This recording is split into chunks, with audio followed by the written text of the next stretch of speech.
Good evening, and it is now time for another great edition of Things You Should Know with Mr. Kenneth Nixon. And we've been having some great conversation about town planning application. And we're going to continue on. Today, we're going to be dealing with permits. With that, I want to say good day to you, Mr. Nixon. Good afternoon, Gigi.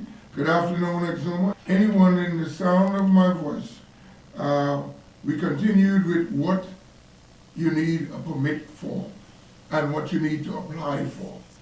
As our third industry, it is government revenue, and you must have a permit to continue with anything planted or affixed to a property or a building. You need a permit. And I stopped at the wall, where it says any wall, fence, retaining wall, similar structure. And it says abounding on the fronting on a highway of any height, you need a permit. And those, it tells you what height not bounded on the highway means your side boundary. And then it goes on to say any dock, bulkhead, pier, any work for the protection of land against the encroachment by or for the recovery of land from fresh or salt water. Any temporary structure. Many persons don't know, you put a tent up, say you're selling some stuff under tent. That needs a permit. Let me read that for you. Because you get by with it. But even if you were in other countries, you would say, well, okay, I'm going to put, I have a yard sale. I need a permit to have a yard sale. But you get that just like how you get that permit to go in the park or to go to the beach. You go to the administrator and they will give you that 1-day permit. And you pay for that. Correct. $25. Now listen what it says. Any temporary structure, whether constructed of canvas or any other material whatsoever, to which members of the public are intended to be admitted. Any bleachers and fairground or carnival equipment, machinery intended to be used by members of the public. We got these bouncing castles. You need a permit. I'm going to read that again. Any temporary structure, that's a table, it's a temporary structure, whether constructed of canvas, as a tent, or any other material whatsoever, to which members of the public are intended to be permitted, needs a permit. And any bleacher, you got bench on the side of the road, you got some chairs, and fairground or carnival equipment. Your bouncing castle, your slide, whatever you have, you need a permit. Or any machinery used or intended to be used by members of the public. Do you all have that, public? So all of these stuff, if the police walk up to you and says, you got a permit to be here, because it's an offense. It's what are you talking about? This only a tent. But it says you need a permit. Yeah. That's the law. Section 200 of the Building Regulation Act. Listen to this now. I've seen everybody building swimming pool. Says any swimming pool, Section C, any swimming pool, whether it's in your yard, whether it's at the hotel, wherever it is, any swimming pool needs a permit. So I can't just decide that, oh, it's hot outside and I have some yard space, I can just go dig and make a pool. Dig a hole in the ground, you need to excavate. And remember, once you go under the surface, it belongs to the government. You own the top of the ground. On the bottom of it belongs to the country. All mineral rights, sand, quarry, rock, anything that you remove away belongs to the country. We will go into that, into the environment under Chapter 260. Will tell you you cannot move even the trees are protective trees. You need a permit. And it says the building operation includes the erection of any building, the carrying out of any structural alteration or extension to any building. Fellas say, I'm only building a porch. Government needs its money. I only building a porch. Any extension to a building, the repair of any building, except for single family, the interior of a single family. Now listen, you got a place and you're making a bar or you're changing it to a restaurant, you need a permit. The carrying of any work, whether of a structural nature, otherwise for the purpose of effecting a material change in the purpose for which any building or premises is used. You changing the purpose or you're changing the material, you need a permit.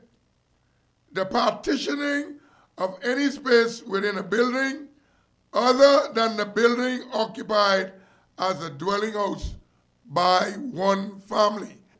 A single family house, you could do everything in there, change your bedroom around, do what you want. But if it becomes an apartment and you're changing the wall, you need a permit. Yeah, goes further. The demolition of any building. It's amazing. When you go to Regatta gives you a permit to erect your stall. The law says you also need a permit to take it back down. Really? A permit, the demolition of any building. That means you taking it down and moving it away. Government needs its money. Building is the third industry of the Bahamas. I'm going to keep repeating it. And that the job is to collect those taxes. It says the erection of any building, when you're building, includes the erection of any building where an outer wall of that building has been pulled down or burnt down to within 7 feet of the surface of the ground, adjoining the lowest story of that binding, and the erection of any framing of building. Anything binding or adjoining on to the next building, you need a permit. The roofing over any open space between walls or a building. The roofing over any open space. The fella putting up his car wash. Any roofing over an open space. The car wash. Yeah. Not talking about putting a roof between two buildings. Mm-hmm. That's normal. Yeah. You need a permit. But the fella has 4 posts up and he putting the roof up. Mm-hmm. Just by putting that roof up over an open space, he needs a permit. Most persons believe that I can put this up because there's only 4 posts and this. You need a permit. Once it has a roof. Yes. The erection upon a side of a building or removal of a building from one site to another site. You see persons pulling a trailer house, a trailer building. Before he moved that off the dock, he needs a permit. Not only see the police to move it on the road, removing a building from one site to another site, he needs a permit. All of those need a permit. So when you doing any construction or any building or any adding to or whatsoever purpose, please consult the office and find out if you need that permit. It says nothing in the country is finished paid for until the government gets its share. The Town Planning Board is the person who approves your application to do these things. The application, the permit comes from elsewhere. They do not issue permit and they do not collect money. They approve your application.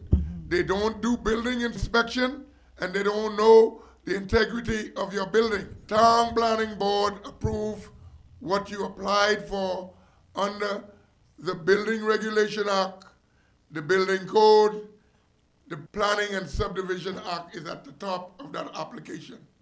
And here is the authority of the committee if you do not get a permit.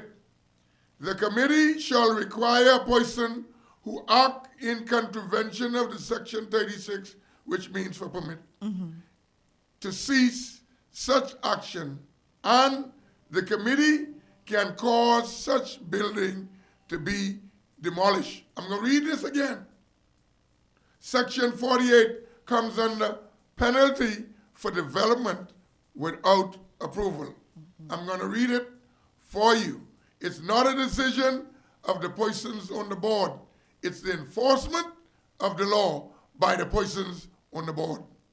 Penalty for development, Section 48, Planning and Subdivision Act 2010. 1. The committee shall require, shall, it didn't say may now. May means I got a discretion. I may allow you or I may do that. But it says the committee shall. There ain't no discretion with a shall. Require a person who acts in contravention of Section 36 under the permit of granting a permit is Section 36. Section 36C. No person having obtained approval by the committee to develop land on any section shall so develop without further obtaining a valid building permit. That's what Section 36 says. So it says the committee shall require a person who acts in contravention of Section 36. That's a valid building permit. Shall cause such building to be demolished. Not may, shall. And then it says, or effect the alteration to the building or land to the satisfaction of the committee. Or, Section C say, restore such building or land to its original use. Could you see that you clean off, take the bulldozer, clean off a land and did not know permit for land clearing, and the fellas say put them bush back. Plant every piece of bush back. I mean, it's going to be hard because it can grow back anyhow. But you know, that says restore such building or land is original. But basically it means if you excavated a hole, fill that hole back in. It doesn't mean the vegetation, because the vegetation in the Bahamas, give it 2 months, and it's back. But it means where you trenched, where you dig a hole, restore that land back to its original state. Now, you will say, well, these guys hate me, but that's the law. It's the we law. are only to ensure that the requirement of the act are met. So it's basically educating you, because before you put yourself in a position where you might have to fill that hole back in, it's good to know or reach out to the town planning office to make sure you are working in accordance to the application requirements. If you're doing the work yourself, if you take a contract to do mason work, you ought to know what are the requirements of the law doing mason work to building. You have a license, and you have to get certain information to obtain a license. And this is the reason why all of the professions are now licensed. You got to have a licensed plumber. You have to have a licensed electrician. Now you have a licensed contractor. Please, the law, Exuma, has moved beyond the family island status. That out island status, Exuma has moved beyond the out island status. So I'm asking all of the contractors, when you start, you ought to know all of the restrictions in those subdivisions. There are restrictions, varies depending on the area of the subdivision. You got an area where it says single family, and it borders the commercial part. And then you have multi-family, and you have apartments. you have to know exactly what area you're building in. Because the fella gonna say, well, I see one apartment building right on the side of me, but that's where the multi-family stops. It got to begin and stop at some place, and so they always want to push that in there. That portion I'm talking about now is your subdivision. So getting the application, knowing where you ought to be, that's what you're supposed to do when you do your biggest investment, your house, your land. That is the largest investment in your life. I want persons who are applying for land or buying land. The greatest one now is knowing if the subdivision you are in is an approved subdivision. Because you cannot sell land in a non-approved subdivision. That is something I want the public to know. I will end with that, and next week we will continue on things you should know. Because coming to town planning, it is said that not knowing the law is no excuse of the law. And you know, when we say, well, I didn't know, it didn't change the action you did. You're only charged with what you did. It didn't charge with what you know and what you did not know. Yes.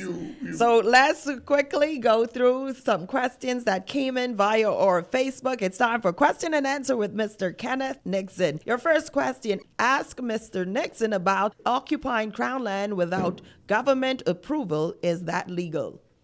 Well, you see, the occupying Crown land without approval, that's where generation property derived from. That they want lands that were not granted to anyone. They moved onto the land, and from one generation to the other, they moved onto the land. Now, you got to get away with that years ago. But the Crown lands are so being watched by everybody now that being built on Crown land was always illegal. I can remember in Bozeman Town, down Carmichael Road, the government they're saying, well, my kid's born here and some of them are 40 years old. The government just moved your property away. I want to let people know that there's no such thing as squatters' rights. You have a Limitation Act which says that if you squatted on a land or lived on a land for a set period, you can disclaim the title of another. Let me read that for you. Where the petitioner has proved such possession of land under the Limitation Act, 12 years, would extinguish the claim of any other person in or to such land. The title, if the land was not granted from the Crown, it has no title. There's no way you could say, I go into court to quiet the title. So it's not that you could quiet the land. You have to quiet the title. And in some areas, you only own a piece of it, but it's like 3,000 acres. How are you going to quiet what had no title? And that's where generation property got stuck, right there. You can't sell it, you can't move it, and you have no title to claim. You cannot extinguish the ownership of another. Also, ask Mr. Nixon about the new subdivision law for properties that are acquired prior to the law of 2010. Okay, the law prior to 2010, Chapter 257, Private Road and Subdivision Act, Out Islands, commenced the 5th of August, 1965. No owner shall sell, agree to sell, convey, agree to convey, demise, agree to demise any land in a new subdivision unless the approval of the minister has been given under Section 4 of this act. No person should sell. That's 1965. So that's before 2010. 2010, Section 62 of the 2010 Act simply states as follows. This Act then tell you what's the penalty right straight up front. Any conveyance made after the Act comes into operation, which is the date of this Act, date of assent, 16th of March, 2010. Any conveyance made after this Act comes into effect regarding lots not granted prior subdivision approval shall be null and void. Your conveyance is no good.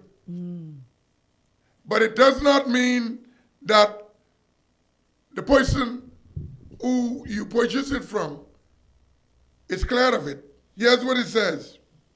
Such agreement to convey or conveyance shall not be null and void due to the failure to obtain approval by any person who obtained the title to a lot within that subdivision.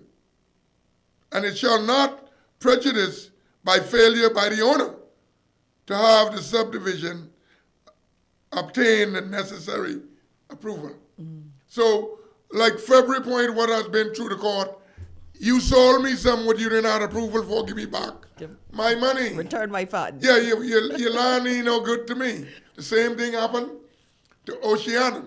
Oceana had 11 persons to whom they sold lots to, but the subdivision was formerly Willard Heights that had no approval, which they said they were of the opinion they bought an approved subdivision. Thought, as the Privy Council says, nobody thought when you're buying. You look for documentation when you're purchasing. Finally, Mr. Nixon, can property owners sell generational property? If yes, what's the process? That's the first question we went through, you know. But it's the same thing now. They want to know generation property. Yes. Generation property has no title, no conveyance. Yes, it's a land adjudication bill, and it says here, appoint and generate powers of adjudication officers. In order to carry out the purpose of this act, the Governor General, acting on advice of the Judicial and Legal Service Commission, shall appoint an adjudicator officer who shall be a counsel and attorney who is a member of the bar and has prescribed for such period not less than 10 years. He shall be in charge of granting these lands. And you are only notice of it, not less than 7 declared days. You are to apply for title to such land. The maximum the adjudicator can give to you, 1 acre and a quarter. This is where the matter died. So saying to these persons what you could do to sell these lands or title to the land, the jury's still out on that. I don't know. Okay. Because it's a piece of land not granted from the Queen. There you go. Still Crown land. And it has so many owners that to go and say that it has no title acquired, and there's so many family members who are quarreling over it. It's too much to handle. All right. Thank you so much. This has been Question and Answer with Mr. Kenneth Nixon. Remember, send in your questions to 825-0983. This has been another edition of Things You Should Know. Join us next Wednesday for another program. Have yourself a wonderful day.